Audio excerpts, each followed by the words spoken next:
Hi అండి, welcome back to Rajahmundry Vantalakka channel. ఈరోజు అయితే నేను మీతో మా సంత గురించి షేర్ చేసుకోబోతున్నానండి. సంత ఏంటనుకుంటున్నారా? మాకు ప్రతి లక్షవారం కూడా ఇక్కడ సంత అయితే జరుగుతుందండి, కాయగూరల సంత. అందులో ఏంటంటే కేజీల లెక్కన తీసుకోవచ్చు, లేదు అంటే పోగుల లెక్కన పేరుస్తారండి, పోగుల లెక్కన కూడా తీసుకోవచ్చు. మేమైతే ఎక్కువ పోగుల లెక్కనే ప్రిఫర్ చేస్తాను, ఎందుకంటే అవి కొంచెం రీజనబుల్గా ఉంటుంది, రేటు ఎక్కువ వస్తుంది కాబట్టి. సో మా వారు నేనే ఎక్కువ కలిసి వెళ్తుంటామండి సంతకి, ఎందుకంటే ఆడవాళ్ళకే కదా ఏమున్నాయి ఏమి లేదనేది తెలిసేది మనకే. లేదంటే అస్తమాను ఫోన్ చేసి ఇవి ఉన్నాయా అని అడిగే బదులు మేమిద్దరం కలిసి వెళ్ళి కాయగూరలని కొనుక్కొని తెచ్చుకున్న తర్వాత ఉంటుందండి ఒక గంట పని వాటితోని. అవి సర్దేటప్పటికి 1 అవర్ పడుతుందండి. పట్టిందిలే 1 అవర్, కానీ తర్వాత వంటలు చేసుకోవడానికి అంతా సులువుగా చేసుకునేలా అయితే నేను చేసుకుంటాను. ఆ ఆర్గనైజేషన్ ఎలాగైతే చేసుకుంటానో మీకు కూడా షేర్ చేసుకోవచ్చని ఈ వీడియో అయితే పెడుతున్నానండి. ఈసారి అయితే నేను రాసి ఉసిరికాయలు ఇంకా టొమాటోస్ అయితే ఎక్కువలో తీసుకున్నాను, ఎందుకంటే పికిల్ పెట్టడం కోసం.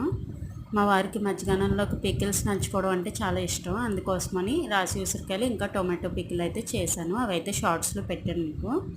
అండ్ ఇంకా పచ్చిమిరపకాయలు ఉన్నాయి చూడండి, అవి తొడుములు తీయటం అని, ఇలా ఒక్కొక్క కాయగూరని ఒక్కొక్క కవర్లో వేసి విడిగా ఫ్రిడ్జ్లోని టొమాటోల మీద బరువు పెట్టకుండా వాటిని ఒక సైడ్కి పెట్టి మిగతావన్నీ ఒక సైడ్కి పెట్టి నీట్గా ఆర్గనైజ్ చేసుకుంటే మనకి కాయగూరలు అయితే వారం పాటు నిల్వ ఉంటాయండి, ఫ్రెష్గానే ఉంటాయి.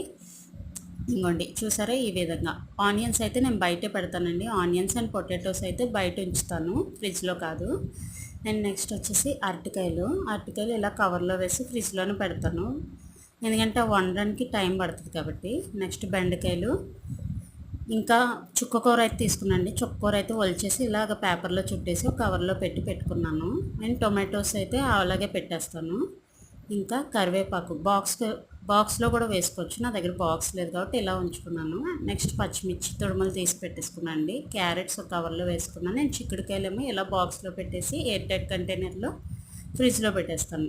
3-4 డేస్ అన్నా ఖచ్చితంగా నిల్వ ఉంటాయి చిక్కుడుకాయలు అయితే. సో లాస్ట్లో ఉండేవి మాత్రమే బయట పెడతాను. So thank you for watching. ఇలాగే మీకోసం మంచి మంచి వీడియోస్ చేస్తూ ఉంటాను. సబ్స్క్రైబ్.